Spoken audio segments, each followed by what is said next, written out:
Hello friends, সবাই কেমন আছো? সবাইকে শুভেচ্ছা নিয়ে আজকে ভিডিও শুরু করছি। আজকে নতুন একটা বিষয়বস্তু ভিডিও চলে এসেছি, যেটা হচ্ছে পিএফের উপরে। আজকে যে বিষয়বস্তুটা আলোচনা করব বা যে বিষয়বস্তুর উপরে ভিডিও করতে চলেছি, তোমরা থাম্বনেল থেকে বুঝতে পারছো আজকে বিষয়বস্তুটা কী। তাও আমি একবার বলছি যে invalid capture in PF logging. মানে আমরা যখন পিএফ লগিং করতে যাই তখন ইনভ্যালিড ক্যাপচারের একটা এরর চলে আসে। তো এই এররটা এলে কী করতে হবে এবং সেটা অনলাইনে বাড়িতে বসে তোমরা সলভ করতে পারবে কি না তার স্টেপ বাই স্টেপ প্রসেসটা আজকে ভিডিওতে আলোচনা করব। তো সবাইকে রিকোয়েস্ট হলো স্কিপ না করে সম্পূর্ণ দেখার জন্য, কারণ আমি তোমাদের কাছ থেকে জাস্ট 2 থেকে 3 মিনিট একটা টাইম একটু নেব, কারণ 2-3 মিনিটের মধ্যে এই যে ভিডিওটা করব, যে মূল বিষয়বস্তুটা আলোচনা করব, সেটা জাস্ট 2 থেকে 3 মিনিট লাগবে। কারণ এই 2-3 মিনিটটা তোমরা যদি মনোযোগ সহকারে আমার ভিডিওটা দেখো, তাহলে তোমার যে এরর বা যে প্রবলেমগুলো আমি বা যে বিষয়বস্তুগুলো ভিডিওগুলো করি বা করছি, সেগুলো তোমাদেরকে অনেকটাই হেল্প করবে। তার জন্য তোমাদের কোথাও যেতে হবে না, তোমার বাড়িতে বসেই সেটা সলভ করতে পারবে এবং সেটা মোবাইল দিয়েই করতে পারবে। কারণ আমার যতগুলো ভিডিও আপলোড করেছি সবই মোবাইল দিয়েই সলভ করা যাবে এবং তার step by step online process আমি সেটা আমার চ্যানেলে ইউটিউবের আছে, যেটা অপ্রো অন, সেই চ্যানেলে ভিডিওর মাধ্যমে তোমাদেরকে তুলে ধরেছি বা ধরছে বা আগামী দিন তুলে ধরবো। তো তার জন্য তোমাদের কী করতে হবে, আমার চ্যানেলটি সাবস্ক্রাইব করে রাখতে হবে ও অল নোটিফিকেশনটি ক্লিক করে রাখতে হবে। আর সেই সঙ্গে প্রচুর লাইক এবং শেয়ার করতে হবে বন্ধুদের সাথে, যাতে সকলে হেল্পফুল হয় এবং আমি আরও উৎসাহিত হয়ে এরকম নতুন ভিডিও তোমাদের জন্য আনতে পারি। আর ভিডিওটি হেল্পফুল হলো কি না বা আমার ভিডিওগুলো তোমাদের হেল্পফুল হচ্ছে কি না, অবশ্যই সেটা কমেন্ট করে জানিও। তাতে আমি জানতে পারবো যে হ্যাঁ, আমার বন্ধুরা আমার ভিডিওগুলো তাদেরকে অনেকটাই উপকৃত করছে বা হেল্প করছে। তো চলো আর লং না করে আজকে মূল বিষয়বস্তু আলোচনা করা যাক, যে ইনভ্যালিড ক্যাপচার এই অর্ডারটি কখন আসে বা এলে কী করতে হবে, তার জন্য কী কী ডকুমেন্টস লাগবে, কীভাবে সলভ করবে, তা 100% সলভ হবে কি না আজকে এই ভিডিওতে বলে দেবো। আর একটু বলে নিই যে ইনভ্যালিড ক্যাপচারটা কী।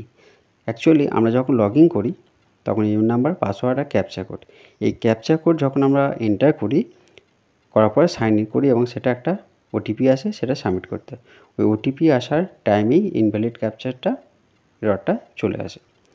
ইনভ্যালিড ক্যাপচারটা কি, যখন একটা ক্যাপচার কোড আসে, সেটা লেটার ডিজিটের একটা সিরিজ আছে, সেই সিরিজটা এখানে এন্টার করতে হয়। যদি তার মধ্যে কোনো একটা ভুল এন্টার হয় তখনই এই এররটা চলে আসে।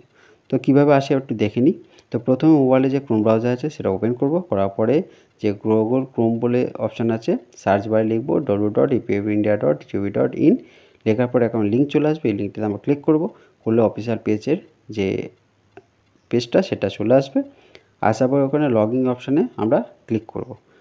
লগইন অপশান বলতে কি, অনেকগুলো অপশান আছে, তার মধ্যে আমরা যে মেম্বার মানে কেওয়াইসি আপডেশন ফাইজ মেম্বার, ওই অপশানটিতে আমরা ক্লিক করব।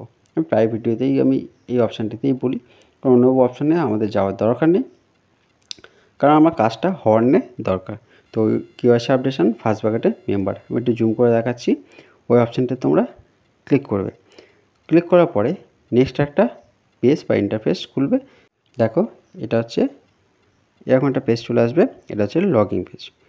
এবার যদি তোমরা ডেস্কটপ সাবমিট করতে যাও, 3 ডট অপশানে রাইট সাইড কর্নার আছে, ওই 3 ডট অপশানে ক্লিক করবে। করার পরে এখন পেজ চলে আসবে, নিচের দিকে স্ক্রল করে বা ডাউনের দিকে চলে আসবে। আসার পরে ডেস্কটপ সাইট বলে একটা অপশান পাবে। দেখো আমি দেখাচ্ছি, ডেস্কটপ সাইট, ওই ব্লু বক্সে একটা টিক মার্ক হয়ে গেল। এবার ওই টিক হওয়ার পরে আমরা কী করব, ব্যাক করে বেরিয়ে যাব, যে মেন পেজে আছে লগইন পেজ, ওই অপশানটিতে চলে আসবো বা ওই পেজে চলে আসবো। এবার আসার পরে এখানে কী করতে হয়, UN number, password, captcha code দেওয়ার পরে সাইন ইন বা সাবমিট করার পরে একটা ওটিপি যায়, সেটা সাবমিট করতে হয়। এবার লগ ইন করার সময় এর আগে বলেছি কীভাবে তোমরা লগ ইন করবে। যদি কোনো প্রবলেম হয় আমার প্লেলিস্ট দিয়ে দেবো আই বাটনে, প্লেলিস্ট অপশানে গিয়ে তোমরা ওখান থেকে দেখে নিতে পারো, বা আমার চ্যানেলে যাবে ইপিএফও যে প্লেলিস্ট আছে ওখান থেকে তোমরা দেখে নেবে। এবার বলি যে এই ক্যাপচা কোডটা যখন আমরা এন্টার করি, এন্টার করার সময় কী থাকে, একটা 5টা বা 6টা ডিজিটের মানে ডিজিট আর লেটারের সিরিজের একটা, ম্যাক্সিমাম ক্ষেত্রে 5টাই থাকে। এবার ওই লেটার বা সিরিজগুলো যেমন থাকবে ক্যাপিটাল স্মল, সেই অনুযায়ী আমাদেরকে এন্টার করতে হয়। এই ক্যাপচার কোড যদি এন্টারে কোনো একটা ডিজিটের মিসম্যাচ হয় তখনই এই ইনভ্যালিড অপশানটা চলে আসে, মানে আমার যে ক্যাপচা কোডটা এন্টার করছি সেটা আমার যে ক্যাপচা কোডটা দেওয়া আছে ডিসপ্লেতে তার সঙ্গে ম্যাচ করছে না। এটা অটোমেটিক জেনারেট হয় এই ক্যাপচা কোডটা। দেখো এখানে দেওয়া আছে, আমি একটা দেখাচ্ছি ক্যাপচা কোডের। For example 9WSMH। এবার এখানের মধ্যে দেখো 9 ডিজিট, W স্মল লেটার, এসটা ক্যাপিটাল, এমটা ক্যাপিটাল, এইচটা স্মল। এইভাবে ক্যাপিটাল স্মল বা ডিজিট দিয়ে এরকম লেটার আর ডিজিটের একটা কম্বিনেশান সিরিজ থাকে। এবার যদি ফর এক্সাম্পল এসটা ক্যাপিটাল আছে না স্মল আমি বুঝতে পারলাম না, সেখানে হয়তো ক্যাপিটাল আছে আমি স্মলে এন্টার করলাম, বা স্মল আছে আমি ক্যাপিটাল এন্টার করলাম, বা অনেক ক্ষেত্রে হয় কি ডাব্লু বা আই, মানে সেটা ক্যাপিটাল আই না এল সেটা মিসম্যাচ হয়ে যায়, ও বা জিরোর সঙ্গে একটা মিসম্যাচ হয়। এরকম কিছু কিছু লেটার আছে যেগুলো আমরা অনেক সময়, যেমন সি, এক্স, জেড, তাহলে এই যে লেটারগুলো ক্যাপিটাল স্মলের ক্ষেত্রে অনেক সময় প্রবলেম হয় বোঝার ক্ষেত্রে, ধরো সেটা ক্যাপিটাল স্মল, তখন যদি ভুল এন্টার হয়ে যায় এই এররটা চলে আসে। এটা কোনো প্যানিক হওয়ার কিছুই নেই, এটা কোনো প্রবলেমই না। আমরা কি করব, নেক্সট বা রিপ্রেস অপশান আছে, যে রিসাইকেল সার্কেলটা অপশান আছে ওই অপশানে প্রেস করব বা রিসেট করব, করলে নতুন একটা ক্যাপচা কোড আসবে। যদি তাতেও বুঝতে অসুবিধা আবার আমরা রিফ্রেশ করব, করলে আবার ক্যাপচা কোড আসবে, তখন আমরা ঠিকঠাক লেটার ডিজিটের সিরিজে আমরা এন্টার করলেই এই প্রবলেমটা সলভ হয়ে যাবে। এর জন্য কোনো ডকুমেন্টস লাগবে না, কোনো কিছুই লাগবে না, জাস্ট আমাদেরকে নতুন করে আবার একবার লগ ইনের জন্য অপশানটা যেতে হবে, এবং সেটা লগ ইন করার জন্য স্টেপ বাই স্টেপ যে প্রসেসটা আছে, ইউএন নাম্বার, পাসওয়ার্ড, আবার ক্যাপচা কোড দিয়ে সাইন ইন করলেই এই প্রসেসটা চলে আসবে, এবং সেটা একটা ওটিপি যাবে, সেটা সাবমিট করলেই তোমাদের লগ ইন হয়ে যাবে। তো আশা করি এই যে ইনভ্যালিড ক্যাপচারে প্রবলেমটা কীভাবে তোমরা সলভ করবে সেটা বাড়িতে বসে মোবাইল দিয়েই তোমরা করতে পারবে। তার ফুল প্রসেসটা আজকে আমি এই ভিডিওতে আলোচনা করলাম।